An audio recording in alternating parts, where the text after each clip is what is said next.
7 p.m. Just checking in. Are we ready?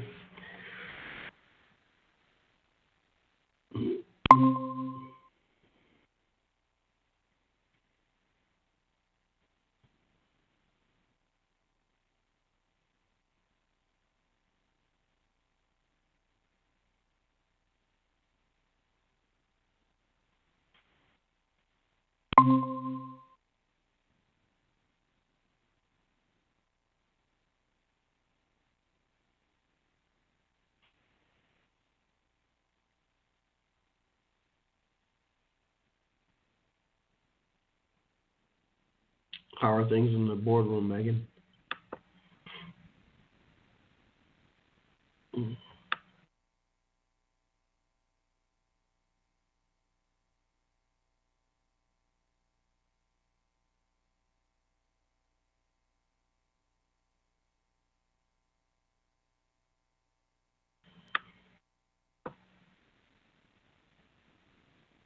Can you hear me in the boardroom?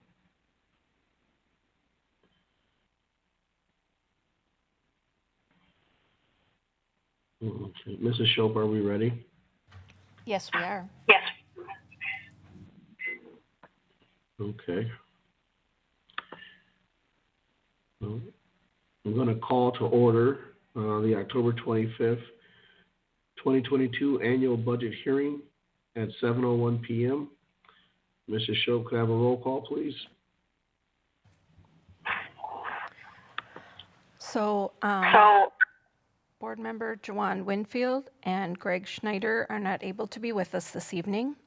My understanding is Brian Anderson is not as well. So, I think he's joining in a little while. okay, Sorry to interrupt. that's okay. Spencer Anderson, Present. Amy Levy, Here. Sean Levy, Present. Megan Miller. Present. So I have 4 members present currently, with Sean Levy participating virtually. All right. And is there a motion for the approval of the agenda? So moved. Second. So moved by Board Member Megan Miller and seconded by Board Member Amy Levy. Is there any discussion? Hearing none, all those in favor signify by saying aye. Aye. Aye. Aye. Aye. The motion passes unanimously. And we're to 2A, budget presentation for public budget hearing. And I'll hand it to Mrs. LaPointe. Okay, good evening. Our presentation this evening is updated from the preliminary budget presentation that we had on October 4th. So this includes, these numbers now include the October 15th certified aid amounts from the state and the third Friday enrollment counts in September. I'm going to review some of the factors in developing this year's budgets and the changes due to the October 15th certification, which are shown highlighted. These changes resulted in a $1.5 million decrease to the projected deficit. Our declining membership, the 3-year average, our 3-year average, which is used in the revenue limit calculation, increased by 3 FTE. Our district equalized property value increased 19.73%. We received an additional $752,000 of state aid based on prior year expenditure levels. Our open enrollment tuition costs were $353,000 lower than projected, and our expense for covering the independent charter school tuition, it was an increase of only $923,000 instead of the $2.1 million that we had originally projected. We did note during the preliminary budget presentation that that projection would decrease based on a conversation with the charter school, but we had estimated higher due to their capacity of approximately 700 students. So we tried to estimate a little bit higher because it's always nicer to know you have more money than less when you get to the final numbers. Okay. So I'll just go over again some of the budget strategies we used to reduce the deficit. We reduced approximately 28 FTE in staffing through attrition, and our departments and schools reduced their budgets as well going into this year. As far as some of the revenues, we have three revenues that are temporary, which means that puts stress on future budgets. But we received some funding from the governor. We used $6.6 million of ESSER funding, and we have a TID closure that, again, that's a one-time, and we estimate that to be about $1.25 million.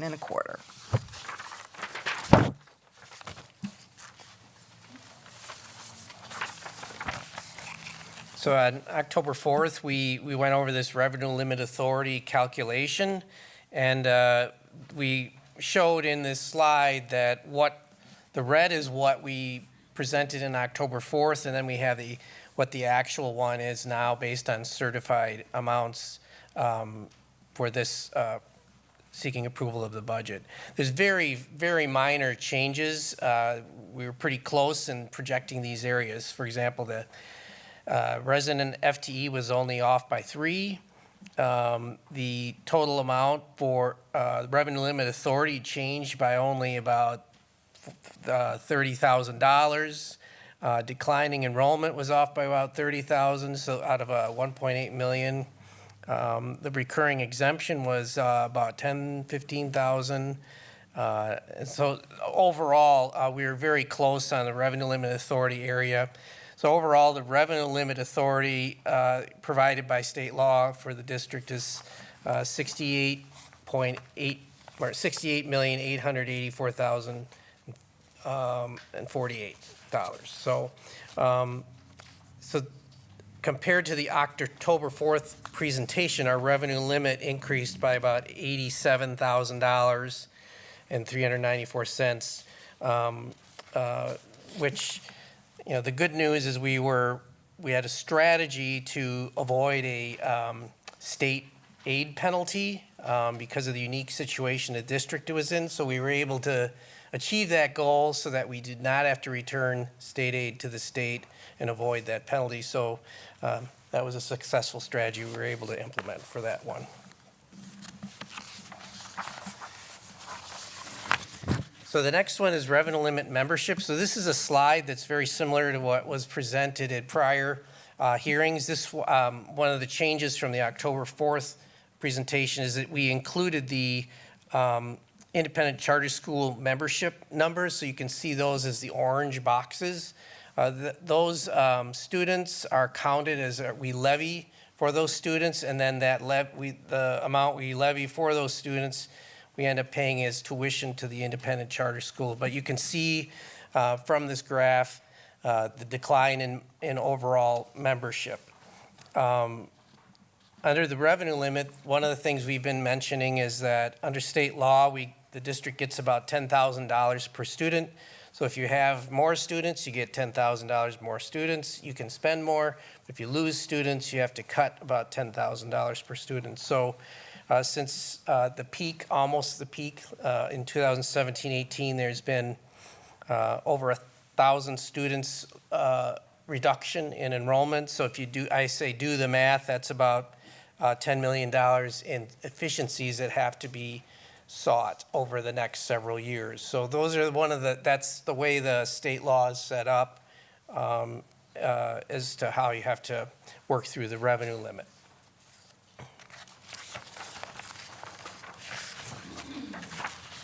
So the next calculation is the revenue limit works as part with general aid. General aid is the amount of funding the state provides for property tax relief. So the way it works is that you have a revenue limit authority minus your general aid, and that's how much tax levy you're allowed to have for the general fund. So the revenue limit authority I mentioned was about $68.8 million. The state aid we received was about, adding the two in, about $68.7 million. And so that allowed for a revenue limit general fund tax levy of $129,412. So this is fairly similar to, it's not that far off from the October 4th presentation. We are one of the few districts in the state to face this close to zero levy situation. And that's why we have to have more diligence in managing this in order to avoid an aid penalty. Wendy. So looking at Funds 10 and 27, which are our main operating budgets, our revenue sources, the differences from the preliminary budget include the increased tax levy and an investment earnings increase, reduced open enrollment revenue, and increased state aid for an overall increase in revenues of about $73,000.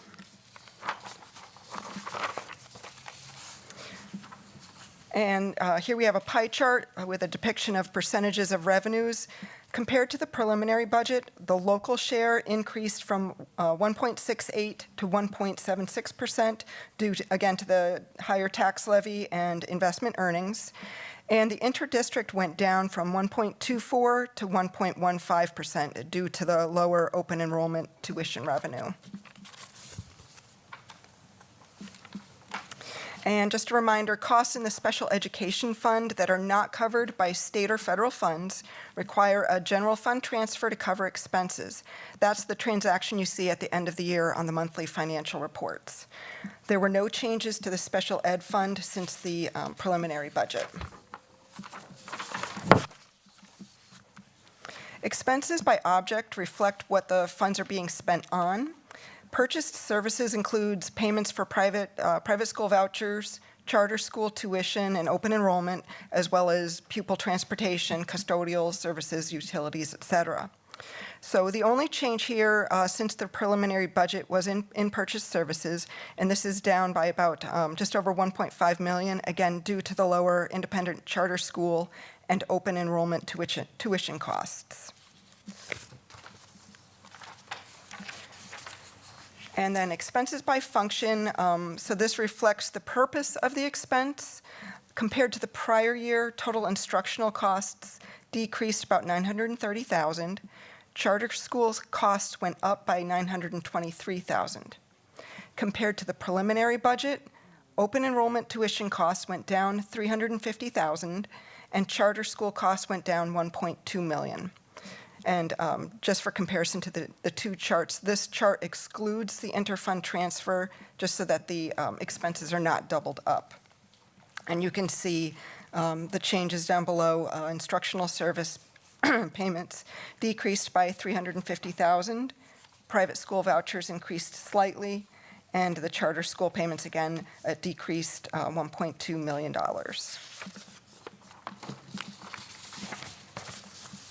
And then this pie chart is a depiction of expenses by function. So compared to the preliminary budget, the charter school share went down, meaning that the other percentages increased. And then I want to recap the fund balance analysis. The last few years, I know we went over this on October 4th, but I want to go back to 2019, 2020, just to kind of give a recap of where we are now and the years that led up to it. So back then, we had a balanced budget, but it also included a $1.5 million one-time TID closure. And of course, that was the year that COVID shut down our schools in March. So we saw a lot of savings at the end of the year, which meant that even though there was a balanced budget that was approved, we added about $3 million to our fund balance. Then in the next year, there was a $3 million deficit budget approved. We were virtual 3/4 of that year, and we spent very conservatively because we didn't know what was going to happen with COVID being so new. Again, there was a deficit approved, but we ended up adding about $100,000 to our fund balance. Then last year, 21-22, there was a $10.5 million deficit that was approved, and again, that included bringing maintenance back in-house and the new independent charter school. Through conservative spending and the use of ESSER funds, we brought the actual deficit down to $6.2 million. So coming to this year's budget, with the October 15th certification, our projected deficit will be $1.5 million less than we had anticipated, bringing it to $4.4 million, leaving us with just under a $10 million fund balance, and that's through the use also of $6.6 million in ESSER funds. I do want to point out that this morning we noticed an error on the calculation on the percentage of fund balance.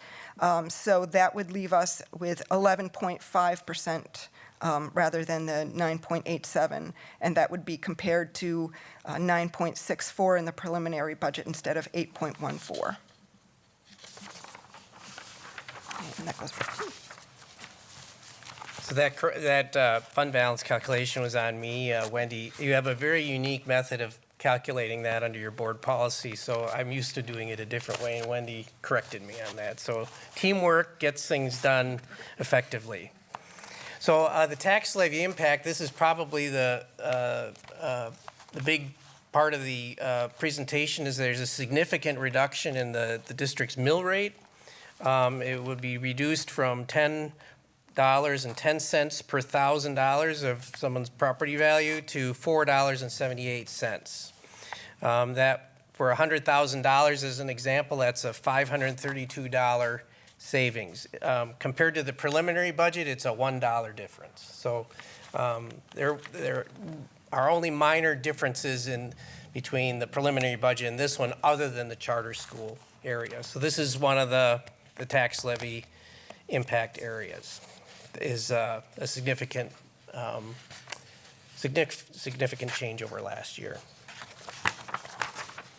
And then for other funds, the budget does include a number of other funds that are included in the budget and in the adopted budget. And so this was something we introduced into the presentation. So there's special projects funds. These are a lot of fundraised dollars by schools that use these dollars to do many things to support their students and the school. We also have the two debt service funds. The food service fund is a significant operation in the district. So that's also reflected here as to the level of revenues and expenses. And that's also part of the budget that's approved. And we have an OPEB trust, community service fund, and a cooperative program fund. So some of the beginning balance of funds in those areas, the revenues and expenses, ending balance, are in this table, but it's also reflected in the budget document that was provided.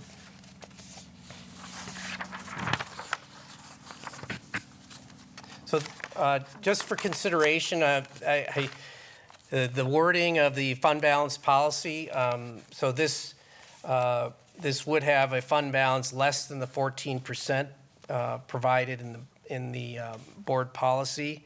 So there's continued work that has to be done in that area. But one of the things that we don't just approve a budget and then just let it go. There's continued work that is done to monitor it and update it. So the continued review processes will be on staff and the benefit costs of the district. Their revenues are monitored because budgets are projected. Sometimes revenues come in different. Sometimes you get more, which is nice. Sometimes you get less. So we monitor all of those and make the necessary changes. All department and budget managers will have to monitor their budgets to meet their budget targets. And we'll update the budget as necessary to strive for these targets, but bring them also to the board for any necessary subsequent approvals. The one change this year is that previous years, the adoption of the budget did not include a lot of the grants. This budget does include grant projections in the budget so that it reflects more closely what the annual budget will be. And so no grant budget adjustment will be brought back. If anything, it would be incorporated in other adjustments brought to the board. And then there is a budget publication. Oh, Wendy, that's you. I did that again.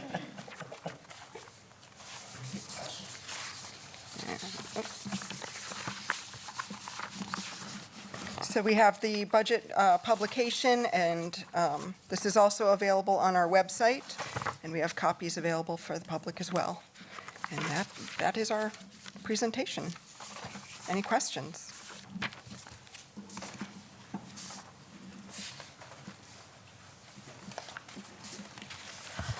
I have a few, but I'll squeeze in two, and then we can round robin, so other board members can have a chance. Thank you first of all for all of the work that's gone in for our October 4th presentation, and then the presentation tonight. Much appreciated. It looks like our current student count is at 6,334. And so my question for the administration is, do you feel that our student to staff ratio is appropriate as it currently is, or do adjustments need to be made to get us to a more appropriate ratio for the budget situation that we find ourselves in?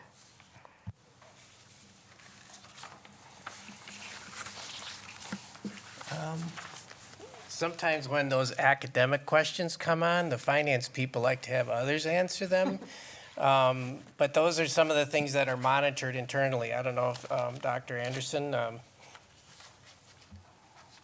I think right now it shows that our student population is 5,803 students.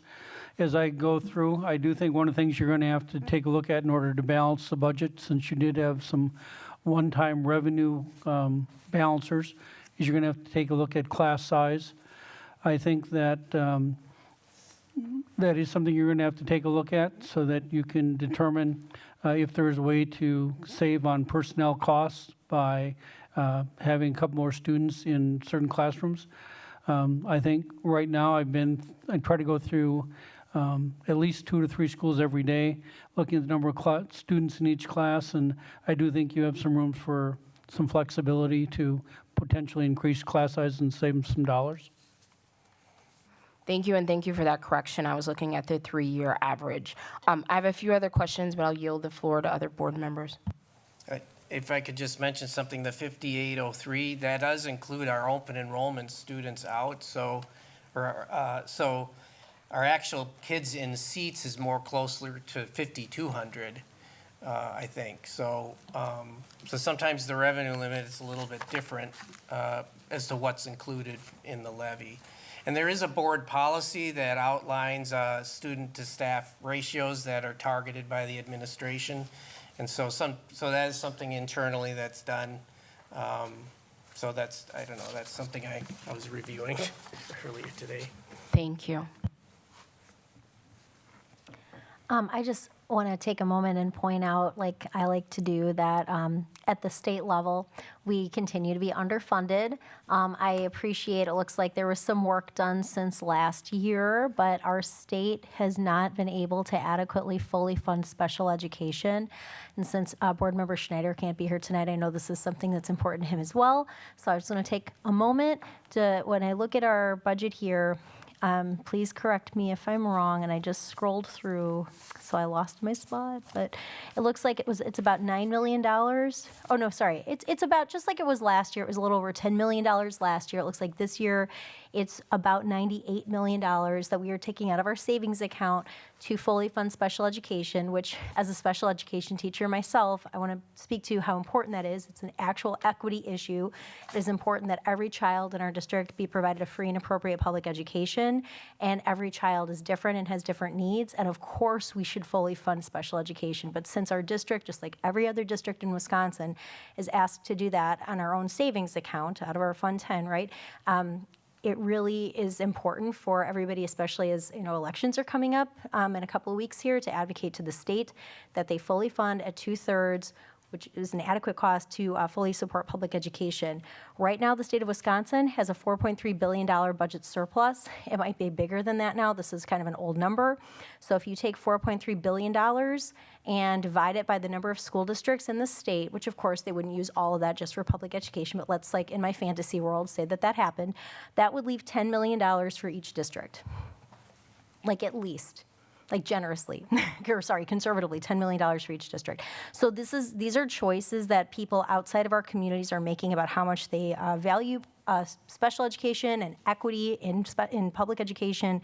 And I just want to just point out that I really appreciate the work that our district has done to be as conservative as we can, because we know that we have to kind of gouge our savings accounts to just appropriately educate every child in our district, which is a good thing that we are educating every child in our district. So those are my comments. My quick question is about transportation.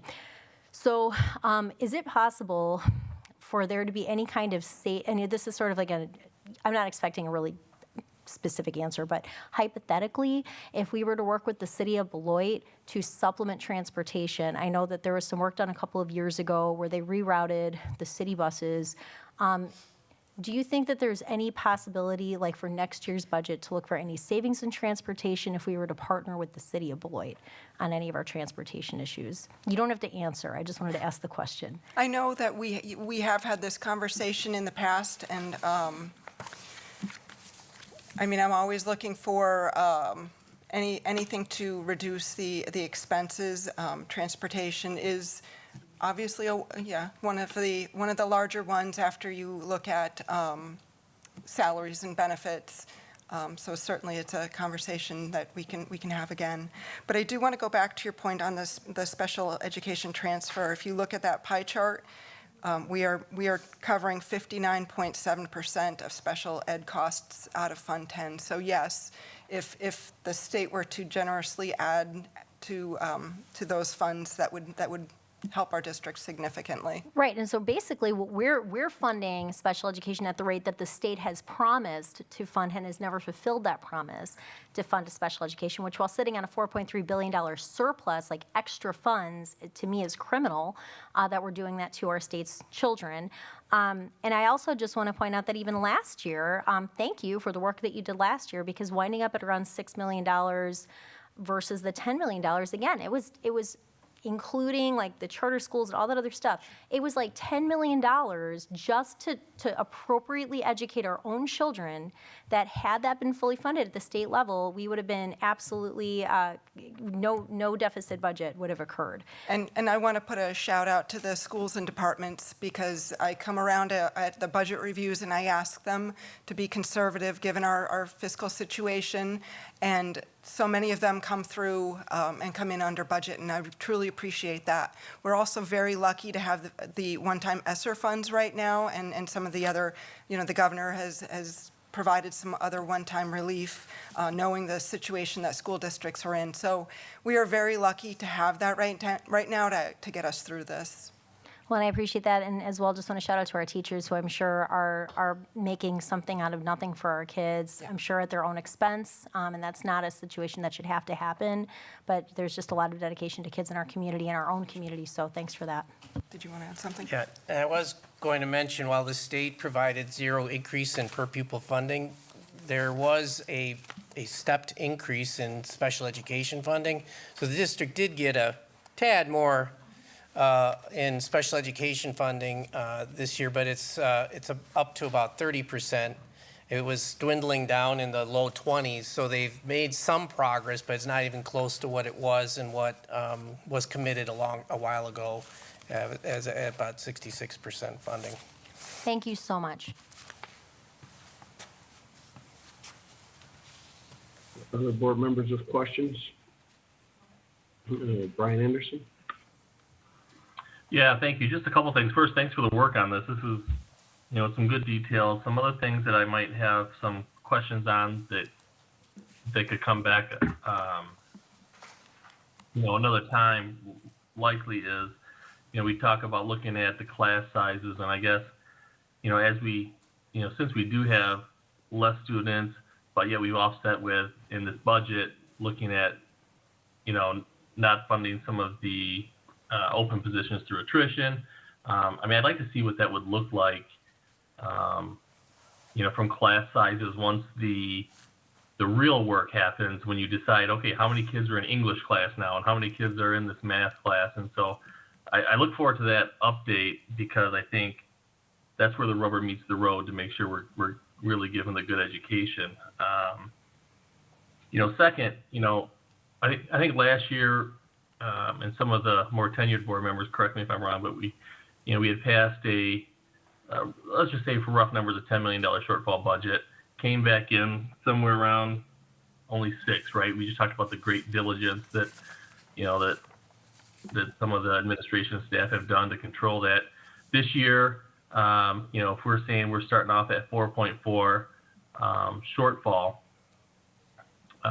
is there that same kind of, because we've done it before, are we setting ourselves up for the expectation of, well, we should be able to come in $4 million under our budget again this year and only have, only tap into our fund for $400,000? And if that's the case, hey, that's great. But if it's not, I don't want to set people up for the, situation where we actually play pretty close to budget this year. So I just, maybe a short conversation on that. Well, I think one of the things that's possible is I think it is possible to construct a budget that is balanced. And then if you do pay close attention to it as you have, then you have money that you can put back into your fund equity and help it grow rather than shrinking it at a lesser amount.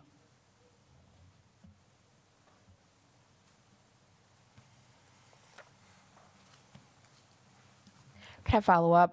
Not to put you on the spot, Dr. Anderson, is that something that you're currently working on to submit to the board? Well, the budget is a long process, but I will go through what I think is a process that could help the board get there. Thank you.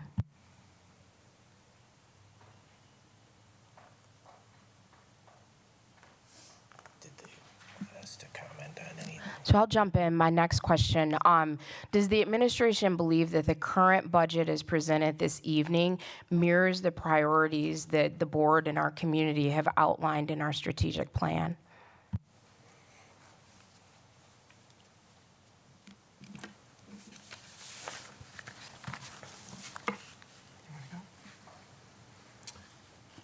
Well, I've read your strategic plan, so I know that, but to be able to draw direct correlations, I don't know that I'm able to do that.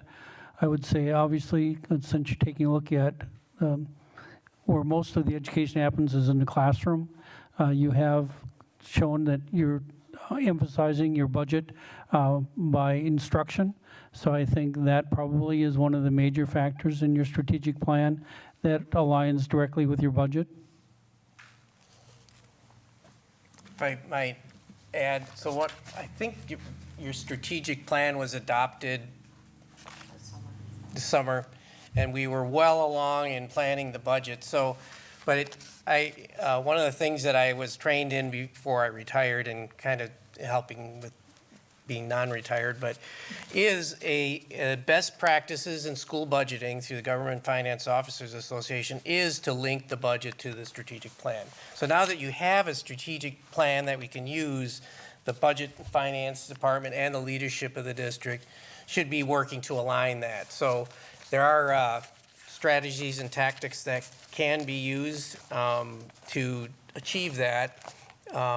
But that is something that now, I remember asking when I think I started before it was adopted, I'm like, do you have a strategic plan and do you link it to it? Well, we're about to adopt one. So you're making progress towards that. That's the first step. And so this upcoming budget process changes that we're seeking to change the budget process and move it up. There are opportunities to have those linked to your strategic plan. Hopefully that helps. No, thank you so much for providing additional context. My initial question was, yes, the budget has been, we've been working on the budget before we had the confirmed strategic plan, but I was hoping for information on, have conversations in the administration been happening to make sure that our strategic plan is linked back to our budget. So thank you for that. If I may just jump in, kind of a similar end result, but different question. So we have we're looking at around $5 million, right, that we're scooping out of our savings account. Did I get that right? So Yeah, 4.4, yeah. 4.4. Okay, so I rounded up. I'll round more appropriately, about 4.5. So my question, two-part question. If you could help, just because I want to be really transparent and help, school finance is just right? So I really want to help folks see, and really envision what would it look like if we were to pass a balanced budget right now? And I want to like just take a minute and I want to think for a minute, like, what does that look like in terms of like buildings that may or may not be here? What classrooms would look like? What like lack of professional staff we might have? Because I think a question that we've gotten from the community many times is, well, why can't you pass a balanced budget? And my answer personally to that has always been because, you know, we have to do everything that we can do to bring every possible, you know, iota of resources to our kids as much as is feasibly possible. So if you want to take a moment, but if you could help kind of paint a picture, like if we were to say, you know what, we're going to pass a balanced budget tonight, what would really like that look like for our kids? Well, I think Mark said it during his part of the presentation that we get revenue about $10,000 per student. So when we lose 1,000 students, we really should be looking to make $10 million in cuts, however that needs to be. So there's a lot of different scenarios that you could pose that would get you to that balanced budget. And I think that's a conversation for lots of people, not just us, to make those decisions. But those are the decisions we'll need to be making. But they do some real rough calculations, which I just did. If you were going to balance it tonight, it would mean you'd have to cut about 56 staff. Thank you. I really appreciate that. You know, we hear from people sometimes, you know, from politicians or from folks, you know, putting more money on something isn't going to make a difference, right? I mean, and it's a popular, attractive talking point, but it doesn't translate to reality. And like losing 56 staff members as I think about the kids in our community and the needs that they have, and like we just heard at one of the Teaching, Learning, Equity, and People Service Committee meetings, we just heard about all these great grant initiatives that we have taking place to help care for our rising unhomed students and all sorts of things. And it's like removing 56 staff members would be catastrophic, I think, in my one of 7 board member opinion, to the well-being and whole education of our kids into our community. And so thanks for entertaining that kind of left field question that I asked you. So sorry to put you on the spot, but I just think I really want to help build some understanding. And so no, I definitely, definitely appreciate that. Thank you. Member Anderson. Yeah, I guess I just would jump in and say, you know, there's a few things that we don't know yet. Obviously, we're in the process of our facility study, and that's going to help us dictate, you know, some of the potential cost savings as well as we go through the year. I guess what I'd like to hear from administration, because these are questions that I get asked, you know, when people want us to be good stewards of funds, right? And I think everybody has a different opinion on what that looks like. Some people, and I'll just for hyperbole, I'll tell you, some people think there should be 3 kids per teacher, and someone else might think 100 kids per class, right? So the right number somewhere, always going to be somewhere in between, you know, where the masses think it ought to be. So, but the question I get is, you know, we've got to, you know, if you're going to pass a budget shortfall, you know, has the district done all the appropriate steps to tighten the belt? And that's the phrasing that I'm hearing. You know, not that I don't think we've gone through the process appropriately, you know, but I guess maybe just a brief conversation on some of that behind the scenes process and how you come up with some of the things that makes, you know, the average guy down the street in the district feel good about the budget and the funds that we're spending on the students.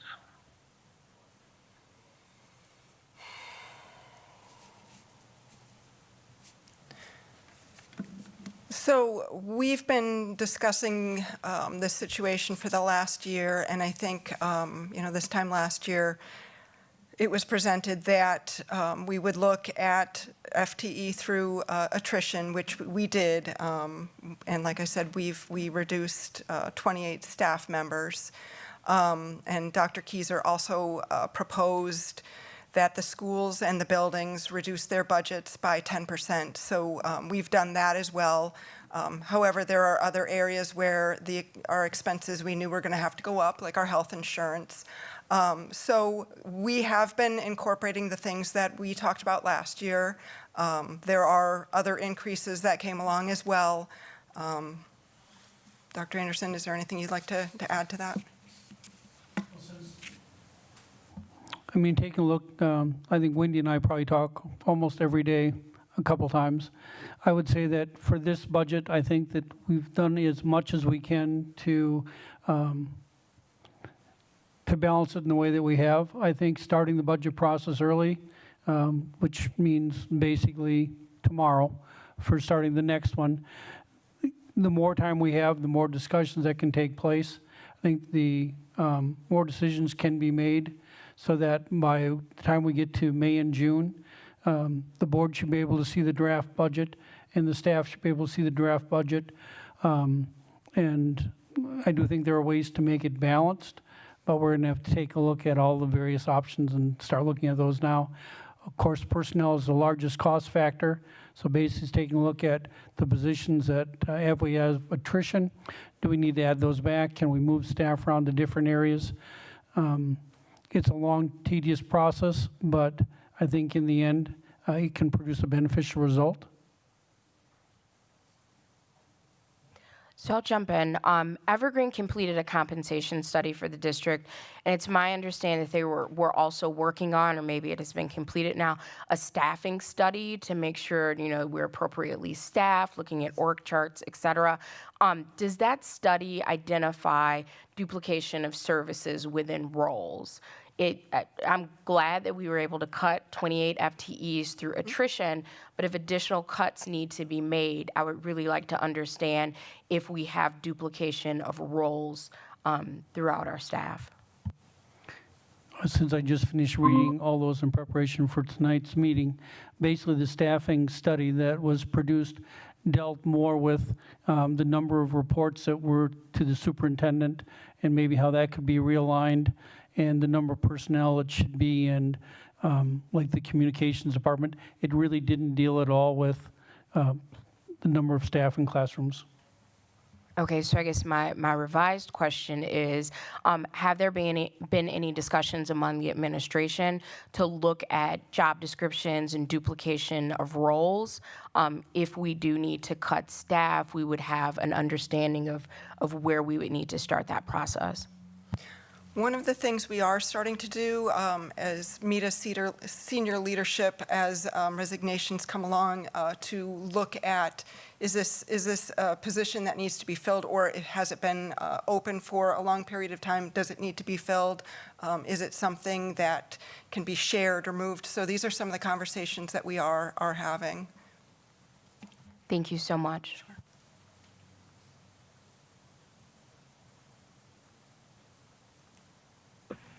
So I have a couple of questions. So looking currently, our fund balance is at 14.23%. That's where we're at right now. Yes.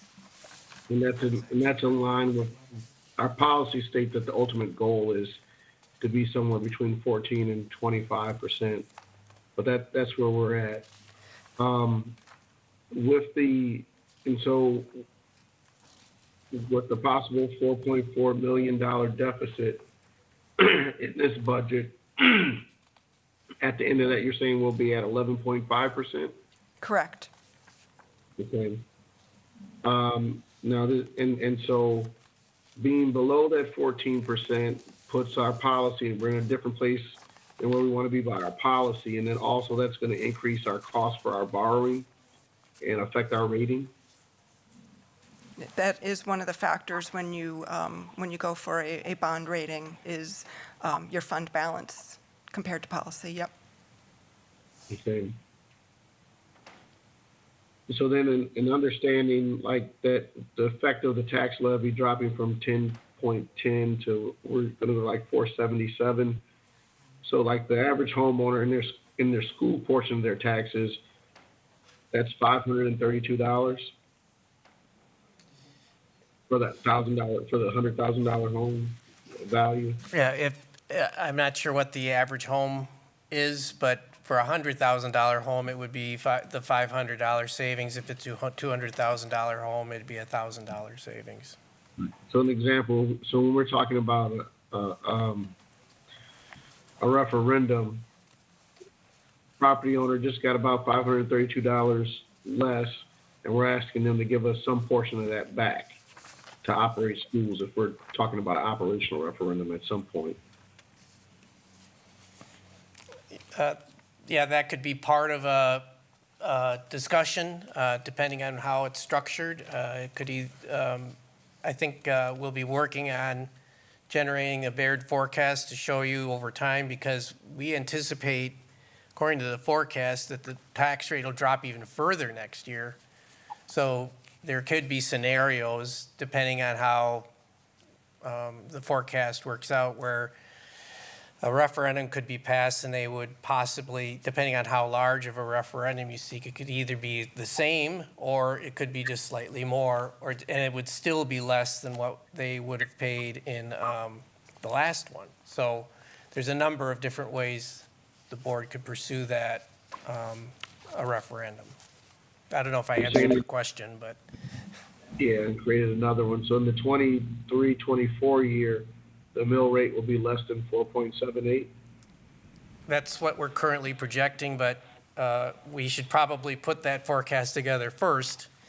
But the initial forecast is that that might be the case, but we still have to work through that, and we'll be presenting that to the board at some point over the next few months. So with that OPEB funds, in that other funds category that you have listed, there's about 3.6 million there. Wendy? Yeah, so the OPEB, I was looking at that today. The last person to come off of our OPEB will come off towards the end of 2024. So any leftover funds would then likely be available in the 2024-2025 school year.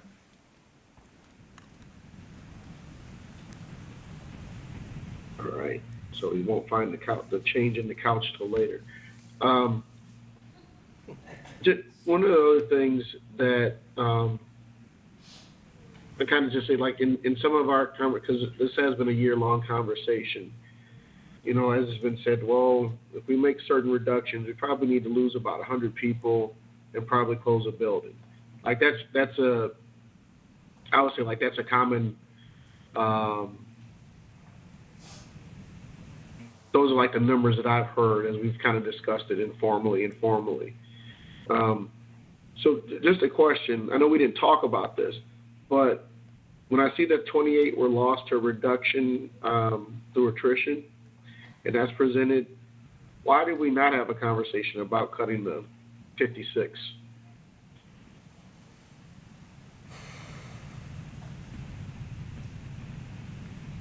Because 56 and 28 make 84. That's less than the 100. But if it would take about 56 FTE to kind of bring this budget to balance, I'm not being critical, I'm just asking, because this is going to set the next phase, but why haven't we talked about that? Well, I think for this year is the way your budget process currently works is that you've already started the school year before you're having these discussions, so those staff are already under contract right now. You already have your class lists. I mean, everybody's already in place by the time you're having that discussion. When we start the discussion now, so you have a draft budget by May or June, then you can have those discussions about if we cut X amount of staff, it will look such and such. But your current budget process, you already have school going on, and it's not feasible to cut when you already have your contracts in place and your classes are already assigned. Right, so based on the budget process that we were following, when we were having this same conversation at this time last year, and we said we're probably about 100 people over and maybe a building, when we didn't take action throughout the course of last year to address that, and then contracts go out again in April, May, everyone knows where they're going to be, that they're coming back to the school, And so now we're at the next October. And you say, yeah, it'll probably take about 56 people to put you in the right space. We're not going to be in the right space for 22, 23 because we didn't do it then. We're talking about that now. That is correct. That's why you should start this budget process now, so you can have a draft budget by May, June. You can have those discussions, and then if you do have to lay off staff, you can give them the appropriate notices required by law.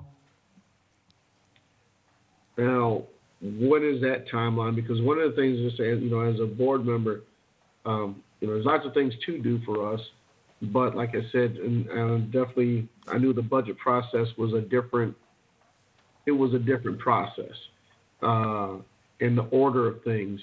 But for us to make decisions and the types of decisions that will need to be made, we need information at a certain point in time so we can take that proactive step. I know that what are you seeing now as you're working to put us back into a regular order versus what we were doing? Well, first to get back is that if you're going to non-renew staff, you have to give them preliminary notice, usually in April, so you can do final notice in May. So you're going to want to know what staff members, if any, you'd have to reduce, that you couldn't reduce by attrition. You're going to have to know that by April, so you can give preliminary notice. And then there's a process for them to be able to meet with the board, and then the final notice would be in May. So if you do it now, starting it, then you can, you have the information to make those decisions in a timely manner. Right, and that's like in the teacher contracts, the administrative non-renewals, if that were to happen, because that's personnel also. That's January conversation? That is correct. If it's your administrative contracts, it has to be basically 6 months before the end of the contract, which means by the end of January.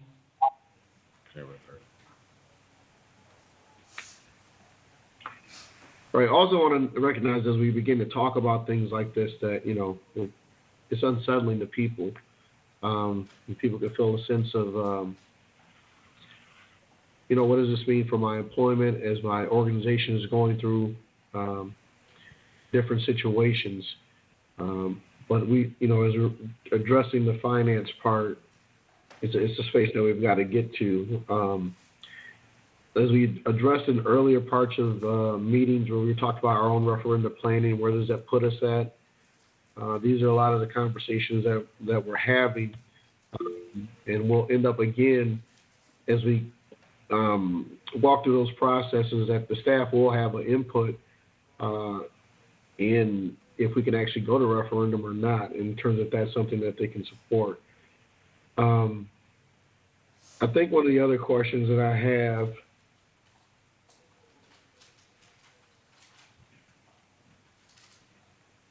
what other ESSER funds do we have that could be possibly used to balance out this 4.4 that we're going to end up short with the budget as it's listed? So we have about $5 million in additional ESSER funds that are not allocated.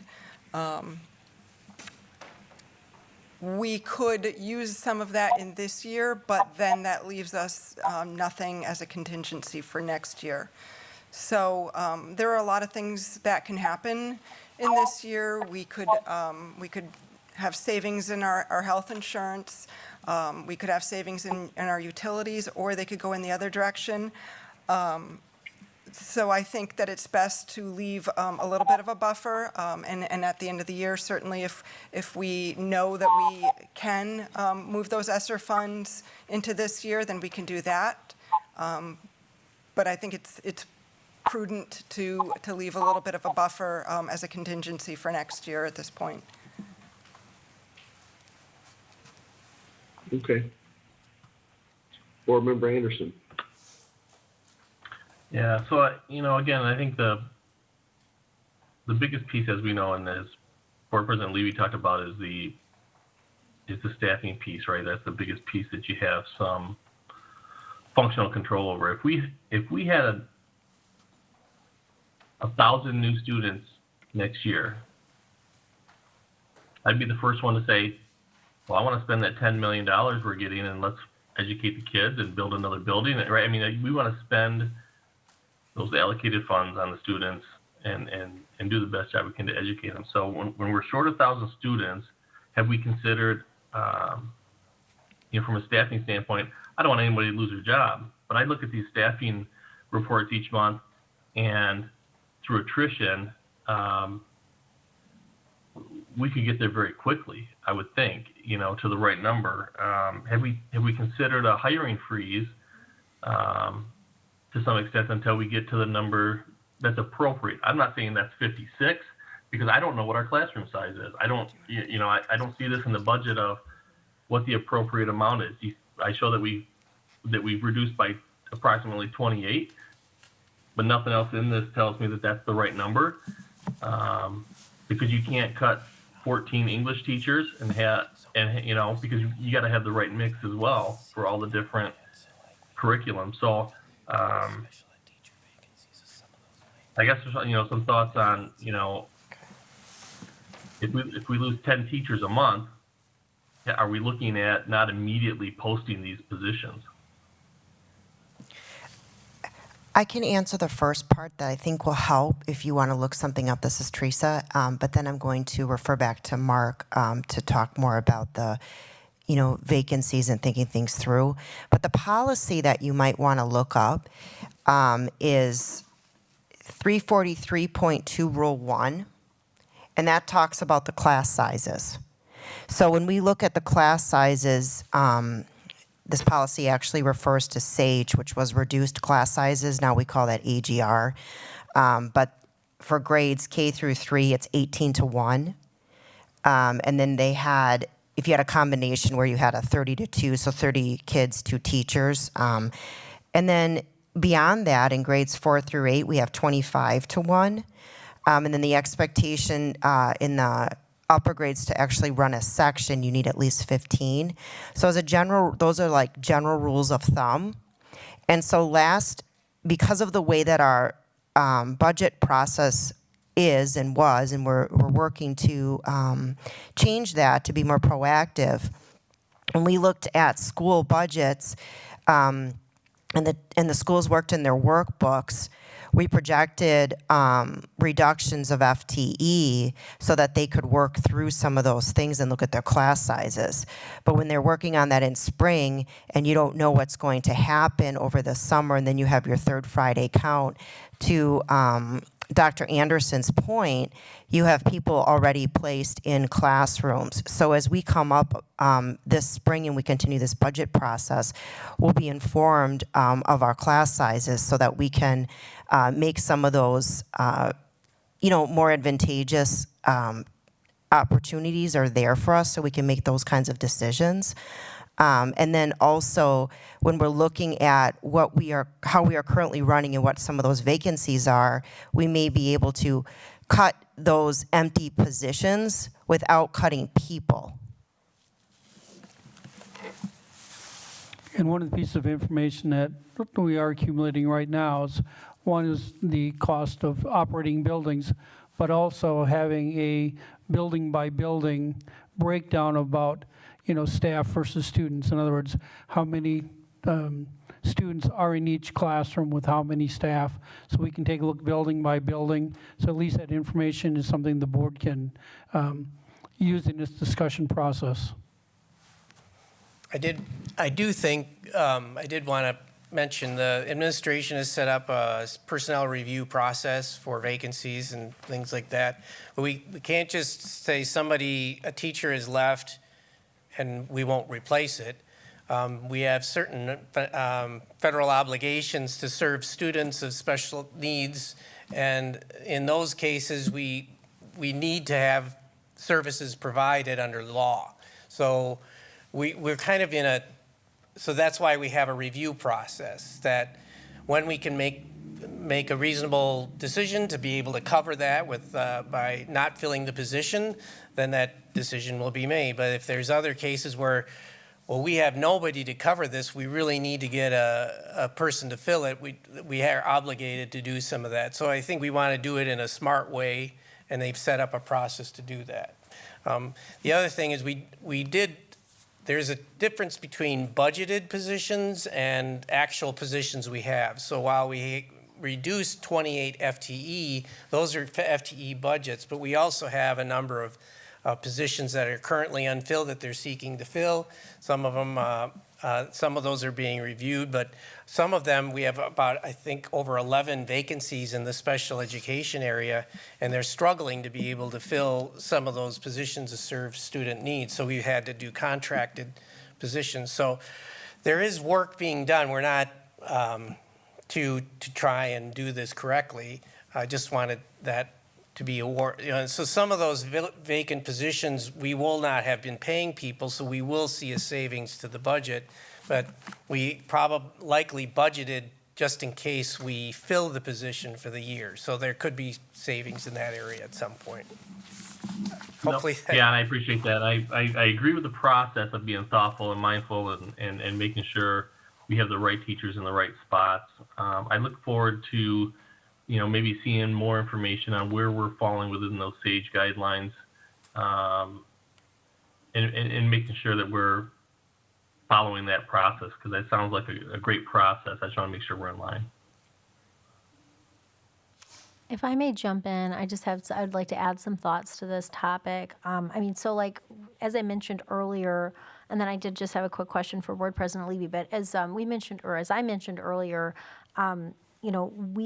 education, it's very easy, I think, for people who are not in the industry to think of education like any other business right? And we are, of course, an organization that has a very strong, very important business component to it, right? But our kids are not like clients who are going to go shop at a different store and get the same services and same outcomes.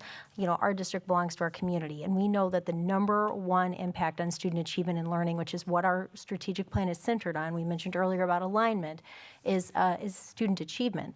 And so since we know that teachers are the number one influencer and number one factor beyond anything else in supporting student growth and achievement, I am very hesitant to enter into a discussion about purposefully cutting, and I don't think anybody's suggesting that, but I just want to be really clear on the point about cutting people who are in positions right now. And that's why I think, that looking at possibly a referendum or other sources going forward as we start planning the next budget like tomorrow is paramount.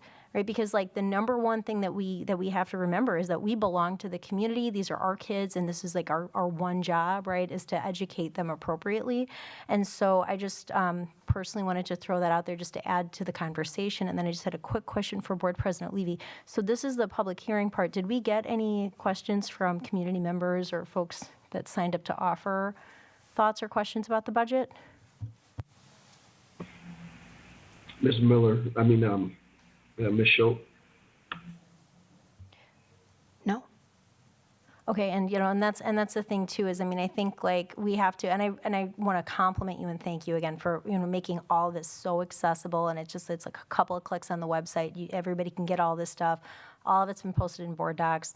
I know we have a revised copy tonight, but the previous version was posted on October 4th. It's been up for a number of weeks, and I think that as a board and as a district, we have to think about the disconnection that we're seeing from the community to the budget process, because there should be people with questions showing up to ask things, and I think that there's either a despondency and that's there's something going on here. And so I think as we go into tomorrow, getting into the next budget for next year, I hope that, and this is more directed to our board, we can bring more of that information and involve the community in a more meaningful way, because the dollars and cents of how we provide a free and appropriate public education to all the kids in our community is the most important thing for the sustainability of our community.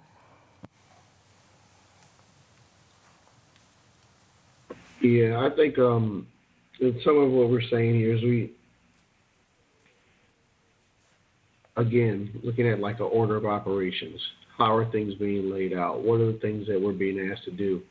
When Mr. Duff mentions that, when he came on, he asked, do you guys have a strategic plan? And our answer is, we're working on it.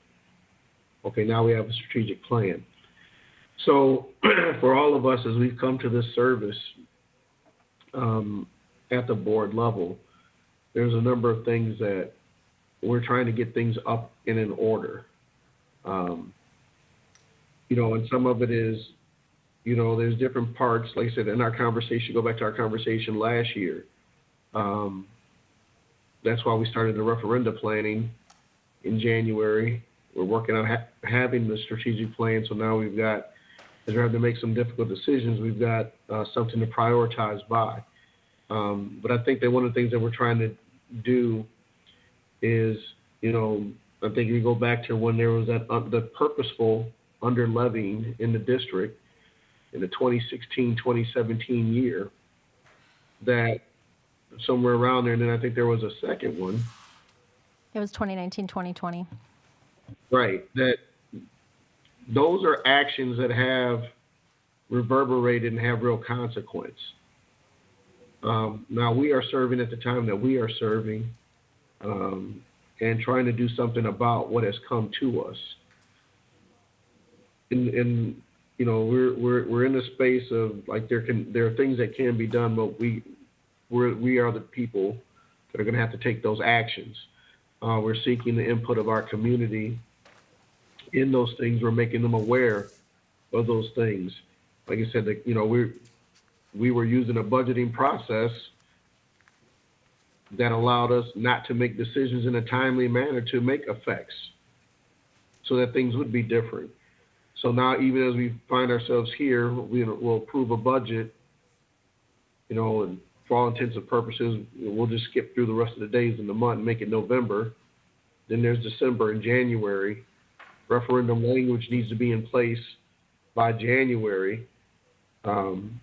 We might have to make some non-renewal decisions, or possibly have some things teed up just to understand what's there. As budget development is continuing to occur, and we're possibly looking at an intermediate model change and other things like that, because all these things are happening at the same time. We could get to April when we'll find out if we were to have a referendum, if it was successful or not. And then depending on that, there might lead to some conversations in April and May that are about teacher non-renewal, because we have to be a certain size and then present a preliminary budget in June. So that as we come back into the work that'll be in front of us, it'll be a lot of decisions to make between November and June. And there's a number of things that are in process that are helping that decision making. But it's kind of like there's certain things that got to come first, and they've come when they've come to help us make these decisions. So those are some of the things to keep in mind, and that's what the conversation will be about as a community.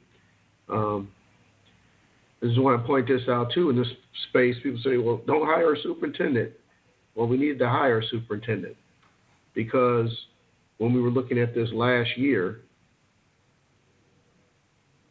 as soon as Dr. Kieser made it known that he was going to leave, we did our job to hire a superintendent, because we know we have these financial considerations.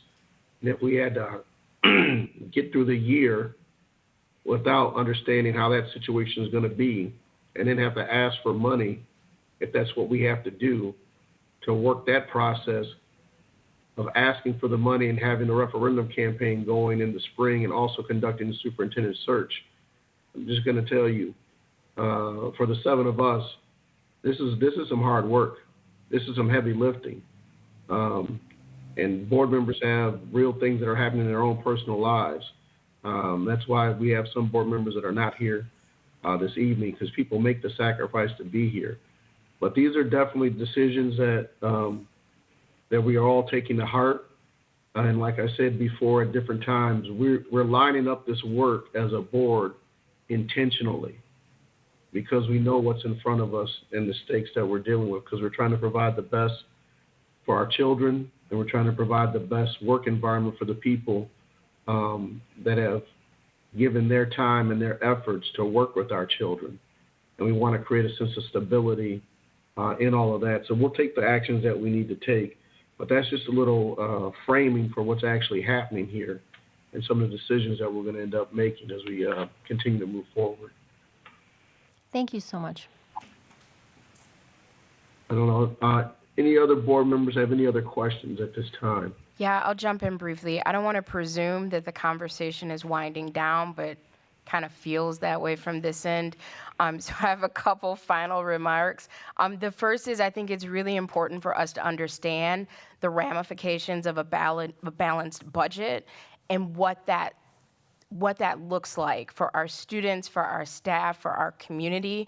So that's point one. And then my second point is that I would love to see a road show, for lack of a better term, with our new superintendent, thank you, Dr. Garrison, for joining us, and our finance staff, that we would be intentional about meeting our community members and partners where they are and not depend on them coming to us to get and to receive and respond to their input while we're in the budgeting process, not just at the budget. And it's not a knock on what has been done in the past, but I want us to be forward thinking, and I want us to be intentional about getting that input from community members while we're still in the process, not when we're at the end.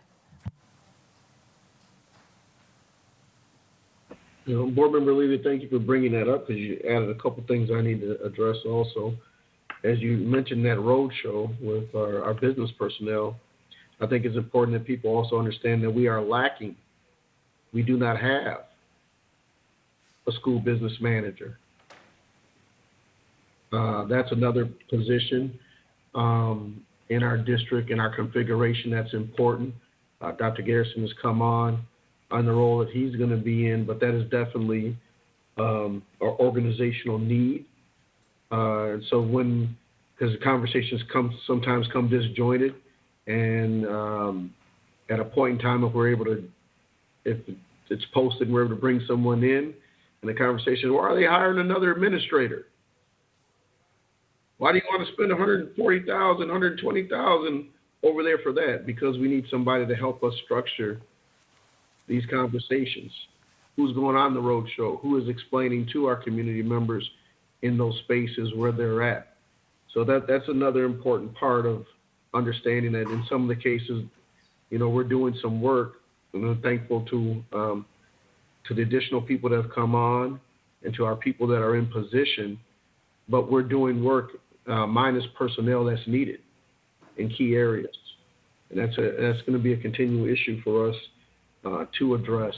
And like I said, the overall lack of or misunderstanding about what's actually going on in our situation by people's absence,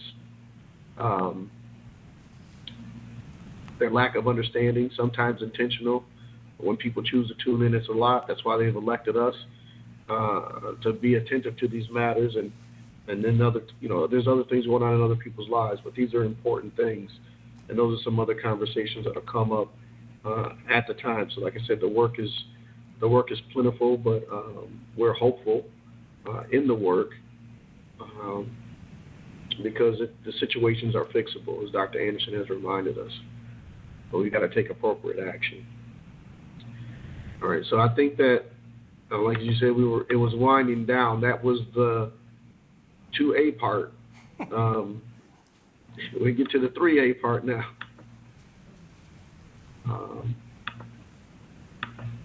All right. So 3A. Let me check the So Board agenda. President Levy, just real quick, so since we didn't have any public participation, I think the public participation, if I'm understanding the agenda correctly, would have been 2A. Sorry, there's something in my eye. And so I think, did we just do 3A?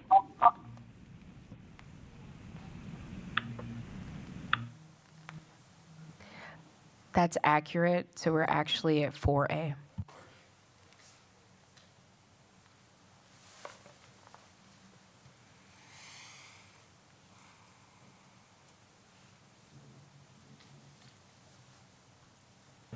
All right. Telling me we're at 4A. 2022-23 budget adoption. I have a question about 4A. The recommended action language says original budget, but am I understanding it correctly that it would be the adjusted budget as presented this evening? This would be the original budget, and anything going forward would be revised. So this would be the budget that we are adopting. It's only revised from the preliminary. Does that make So sense? the revisions that you brought to our attention this evening are considered the original budget? Yeah. Since what, got it. Yeah, Thank- what was presented on October 4th was the preliminary, so this will be our original, and going forward, anything else will be revisions. Yeah. Perfect, thank you so much. Board Member Anderson? Yeah, I guess I'd just like to point out as we get into the actual adoption of the budget and that conversation, for those that are listening in the audience and in the weeks to come, I just want to go on a record to say that I know from previous discussions that, this board has been fighting hard to be good stewards of our funds, right? So as we go forward, the hard work that Board President Levy talks about, he's done a great job of laying out the process, and we've stuck to a process that isn't always popular or timely, but those are things that will live beyond his presidency and our board seats, hopefully to guide us. So and I'd point out the people that have reached out to me, those constituents, there's a willingness to fund this school district, and I think we're all willing to put the work in to make sure it's funding it appropriately. Each of us have our own things that are, near and dear to our hearts, and some of those spoke up today, but even if one of us isn't talking about the other one's passion, I think we all respect what needs to be done in the district for the total students, right? So I just want to point that out before we get into the adoption of the budget. So thank you. All right, so we're at 4A, adoption of, is there a recommendation? I move approval of the original budget for the 2022-2023 school year. I'll second. All right, it's been moved by Board Member A. Levy and seconded by Board Member Megan Miller. Is there any discussion?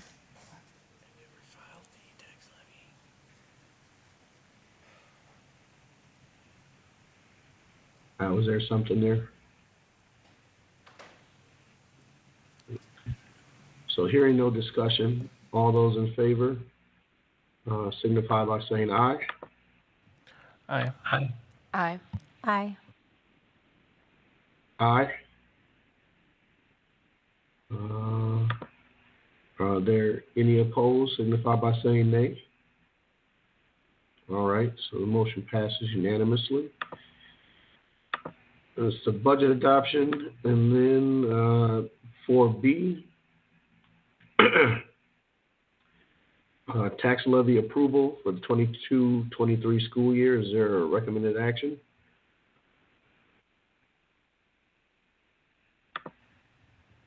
I'll recommend. Okay. I think you have to read the entirety of the statement for the tax levy, if I'm not mistaken.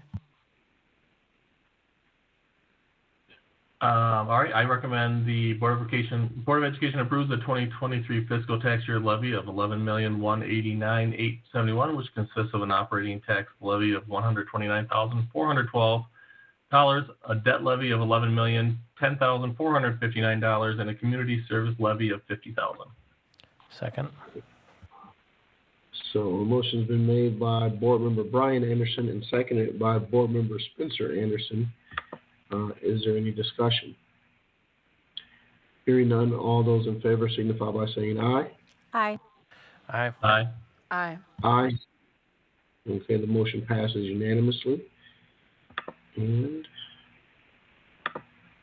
so that's that. And we're at adjournment. Ooh. That went fast. All right. Is there a motion for adjournment? So move. Second. Moved by Board Member Amy Levy, seconded by Board Member Spencer Anderson. Any discussion? Just Hearing- thanks. Oh, sorry. I was just going to thank all of our Yeah. administrators for putting everything together, and I really enjoyed the discussion that we had.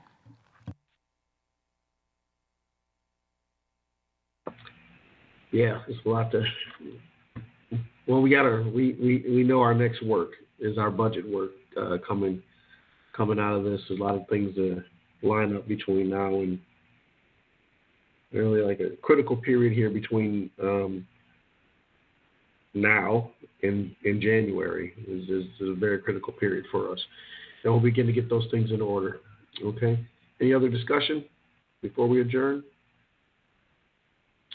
All right, hearing none. All those in favor signify by saying aye. Aye. Aye. Aye. The motion passes unanimously. We are adjourned. All right. And thank you, Dr. Garrison, for joining us.